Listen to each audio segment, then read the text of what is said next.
Murad bəy, birinci növbədə istəyərdim bu məsələdən danışaq ki, 32 min insanın öldürüldüyünü dedi Donald Trump konqresdə çıxışı zamanı. Əlavə də elədi ki, hətta Amerika Birləşmiş Ştatlarına çatacaq raketlər hazırlanır İranda. Bilirik ki, İranın hazırda belə bir gücü yoxdur ki, Amerika Birləşmiş Ştatlarını bombalasın. Bu iki fikir üzərindən İrandan da təksib gəldi. Nə dərəcədə realdır hər iki istiqamət üzrə danışsaq? Rəqəmlə bağlı məlumatlar kifayət qədər mətbuatda bu yayılmışdı. Ona görə ki, İran tərəfi bir rəqəm səsləndirir. Beynəlxalq ictimaiyyət, xüsusi olaraq qərbə yaxın olan ictimaiyyət başqa rəqəm və rəqəmlər çox fərqlidir. Hardasa İran tərəfi, əgər səhv eləmirəmsə, 6000-ə yaxın insanla danışır. Amma bilirsiniz ki, beynəlxalq ictimaiyyətdə 30 mindən, 40 mindən söhbət gedir. Bu günləri isə Donald Trump'un bu rəqəmi səsləndirilməsi məqsəd ondan ibarətdir ki, İrana əlavə təzyiqlər eləməkdir. Bilirsiniz, İranda indi elə bir vəziyyətdir ki, heç kəs dəqiq o rəqəmi müəyyən eləyə bilməz dövlət strukturlarından başqa. Ona görə müstəqil mənbələr ki, səsləndirirlər 32 min və s. Mən biraz inandırıcı görsənmir. Ona görə ki, imkan yoxdur bu deməli, araşdırmanı aparmaq və dəqiq rəqəmləri müəyyən eləmək. Bu bir. İkincisi, balistik raket proqramları ilə bağlı. Əlbəttə ki, İranın bu günləri imkanı yoxdur. Elə bir uzaq mənzilli raketlər istehsal eləsin ki, Amerika Birləşmiş Ştatlarının ərazisinə çatsın. Amma Avropaya çatası raketləri İran tərəfi hazırlaya bilər. Təxminən, əgər onların uçuş məsafəsi 5000 kilometr olsa, çox güman ki, Avropada olan ərazilərə də bu raketlərin zərbələri hədəfə çata bilər.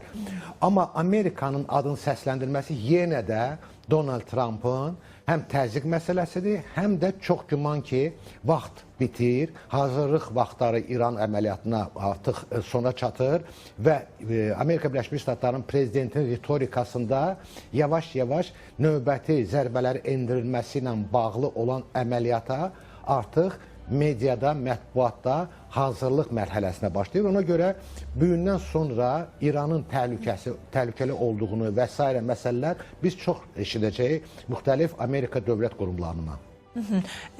Bir məsələni də Murad bəy vurğulamalıyıq. Artıq qrafik təsviri istəyərdim ekrana gətirək. Onun üzərindən sizi də xahiş edəcəm orada görək. Artıq İran ətrafında, buyurun zəhmət olmasa yaxınlaşın ora.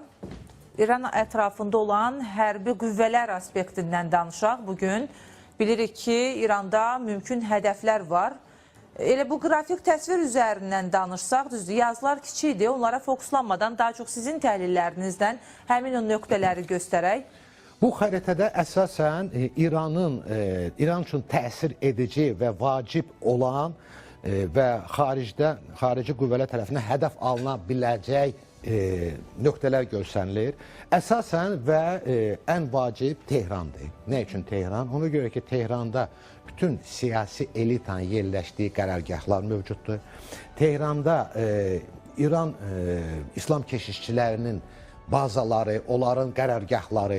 Bəli, qarşı tərəfdə əslində o siyahını da nümayiş etdirmişik. Bəsicin qərargahı, görürsünüz, bütün bu deməli əsas qüvvələrin rəhbərliklərinin yerləşir Tehranda. Bu çox güman ki, ən vacib, ən birinci hədəflərdən biri olacaq. Həm Amerika Birləşmiş Ştatları tərəfindən, həm də İsrail tərəfindən. Ona görə ki, yay əməliyyatları vaxtı biz gördük ki, İsrail qüvvələri xüsusi olaraq nöqtə-nöqtə zərbələr endirirdi İranın nüvə proqramının rəhbərlərinə, İranın hərbi qüvvələrin rəhbərlərinə. Biz özümüz gördük, tarixdə ilk dəfə olaraq müharibələr dövrü İsrail qısa bir müddətdə 2 dəfə ordunun baş qərargah rəisini məhv eləyə bildi. Bu baxımdan çox güman ki, əsas hədəf budur. Növbəti hədəflər burada göstərilən, bunlar fikir verin, xüsusi olaraq İranın iqtisadiyyətinə təsir eləyə biləcək hədəflər göstərilir. Amma mənim üçün inandırıcı deyil ki, bu gün Amerika Birləşmiş Ştatları bax, bu nöqtələrə zərbə indirəcək. Ona görə ki, burada əsasən İranın neft ayrılma, qaz istehsal eləyən müəssisələr yerləşir və İranın əsas limanları hansılar vasitəsilə İran öz neft məhsullarını ixrac eləyə bilir. Bunlara zərbələr endirilsə, İranda çox ciddi iqtisadi vəziyyət yarana bilər. Ona görə mən inanmıram ki, bu gün regionda yığılan silahlı qüvvələr məhz zərbələrini ora endirəcəklər. Mənim düşüncəmlə zərbələr Tehranda olan qərargahlara, ondan sonra üzr istəyirəm, bir dənə də əlavə edeyim, İranın raket proqramına, İranın raket proqramı ilə bağlı olan bütün mənbələr zərbə endiriləcək istər İsrail tərəfinə, istər ABŞ tərəfinə. Sualım elə Tehranla bağlıdır. Yəni raket proqramına keçməzdən öncə istədim ki, Tehranla bağlı detalları danışaq. Siyahını da təqdim etmişik. Burada Ali rəhbərin ofisi var, Müdafiə Nazirliyi, Kəşfiyyat və Təhlükəsizlik Nazirliyi, İslam İnqilabı Keşikçiləri Korpusu, Birləşmiş Qərargah, Ruhullah Xameneyinin məqbərəsi, Sarallah qərargahı, Bəsic qərargahı, Xatəm Əl-Ənbiya tikinti qərargahı. Siyahı uzundur. Bunu ona görə səsləndirdim ki, tamaşaçılarımıza da aydın olsun. Deyirsiniz ki, ilkin hədəf Tehran olacaq. Tehranda da bu qədər strateji nöqtələr var. Bu nöqtələri hədəf almaq asan deyil, düzdür. Amerika Birləşmiş Ştatları, İsrail kəşfiyyatı çox dəqiqliklə işləyir. Biz 12 günlük müharibədə də gördük. Amma bu siyahıda yer alan istiqamətlər xüsusi qorunan ərazilərdə. Sizin fikrinizcə qısa zaman ərzində bütün bu istiqamətləri hədəf alıb sıradan çıxarmaq nə qədər realdır? Mən hesab edirəm ki, çox realdır. Ona görə ki, İran tərəfi bu günləri elə bir imkanlara malik deyil ki, yüksək səviyyədə bunların hava hücumundan müdafiə sistemi tərəfindən qorunmasını təşkil edə bilsin. Ona görə ki, regionda toplaşan qüvvələr, Amerika Birləşmiş Ştatlarının xüsusi olaraq hərbi hava qüvvələri, xüsusi olaraq dəniz qüvvələri o dərəcədə hərbi cəhətdən yüksək səviyyədə formalaşıb ki, mövcud olan hava hücumundan müdafiə sistemi onun qarşısını ala bilməyəcək. Nümunə kimi sizə bildirim ki, məsələn, Venezuela əməliyyatında Venezuelada Rusiyanın və Çinin ən müasir hava hücumundan müdafiə sistemləri yerləşdirilmişdi. Rusiyanın S-400, tamaşaçılar üçün bu ad tanışdır və Çinin. Amma ABŞ hücum eləyərkən siz gördünüz ki, həmən o hava hücumundan müdafiə sistemləri hamısı neytrallaşdırılmışdı və ABŞ-ın hərbi hava qüvvələri, xüsusi olaraq helikopterlər açıq-aydın Venezuelanın paytaxtı Karakasın üstündə bütün əməliyyatları həyata keçirirdilər. İndi isə bunlara zərbə endirmək Amerika Birləşmiş Ştatlarının əlində olan F-35, F-22, ağır bombardlanma B-2, B-1, B-52 və onların əlində olan imkanlar uzaqdan zərbə endirmək bombaları, raketləri vasitəsilə və xüsusi olaraq Körfəzdə yerləşən Amerikanın dəniz donanmasına məxsus olan gəmi və sualtı qayıqlarda olan Tomahawk raketləri bu deməli məsələni həll etmək onlar üçün asan da olacaq. Siz artıq Tehranla bağlı detalları danışdınız. Murad bəy, istəyərdim ki, digər istiqamətlər üzrə mümkün hədəflərə dair detalları da müzakirə edək. Biz siyahıya baxanda neft emalı zavodlarını görürük, müxtəlif istiqamətlərdə burada Bəndər Əbbas var, eləcə də Xarq neft terminalı var, Abadan neft emalı zavodu var. Yəni neft emalı zavodlarını xüsusilə də hədəf alacaq, artıq bunu elan da edib demək olar ki, o zaman nə baş verə bilər? Bax, fikir verin, burada göstərilir, bir dənə nöqtəni göstərirəm. PAS xüsusi enerji zonası, burada İranın təbii qazın 70% istehsal olur. Hesab edin ki, bura zərbə endirilsə və bu gündən sonra İran bu günləri birisi sanksiyalar altındadır və onu bərpa eləmək üçün nə qədər vaxt tələb olunacaq, nə qədər buna maliyyə tələb olunacaq və bu imkanlar bu günlər İran üçün çox məhduddur. Məsələn, başqa götürək də, bax, bu nöqtəni götürək.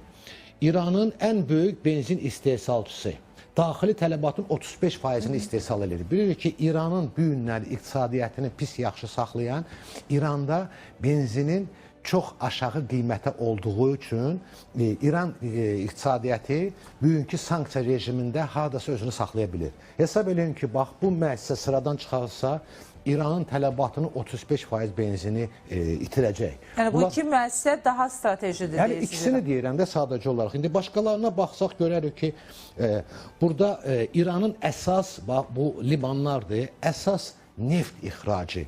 İran dövləti bu günlər neft ixracı hesabına yaşayır. Bax, bu iki liman vasitəsilə həyata keçirilir. Ora zərbələr endirilsə, deməli, İranın neft eksportunu təmin eləmək üçün imkanlar aradan götürüləcək. Bax, bunlar həddindən artıq ciddi məsələlərdir İranın gələcəyi üçün, iqtisadiyyatı üçün. Amma mənim düşüncəm ondan ibarətdir ki, bu günləri Amerika Birləşmiş Ştatlarının məqsədi İranı məhv eləmək deyil. Məqsədi rejimi dəyişməkdir. Rejimi dəyişmək üçünsə əsas nöqtələr rejimə rəhbərlik eləyən, rejimi saxlayan, rejimi qoruyan qüvvələrdir.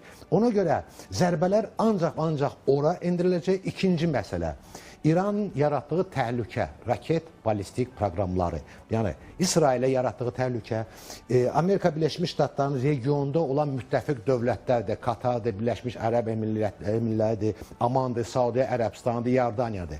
Onlara ki, hədəf alır həmən o balistik raketlər vasitəsilə, ona görə həmən o balistik raketləri istehsal edən müəssisələri, balistik raketlər saxlanılan çox güman ki, yeraltı yerlər var, orada bunkerlər, orada saxlanır və ən əsası balistik raketləri buraxan qurğular. Keçən səfər yay əməliyyatı vaxtı ABŞ və İsrail həmən o qurğuların demək olar ki 50%-dən çoxunu sıradan çıxartmışdı. Amma yenə də onlar qalır. Və o qurğular aradan götürülsə, həmən o balistik raket proqramının təhlükəsi də aradan götürülür.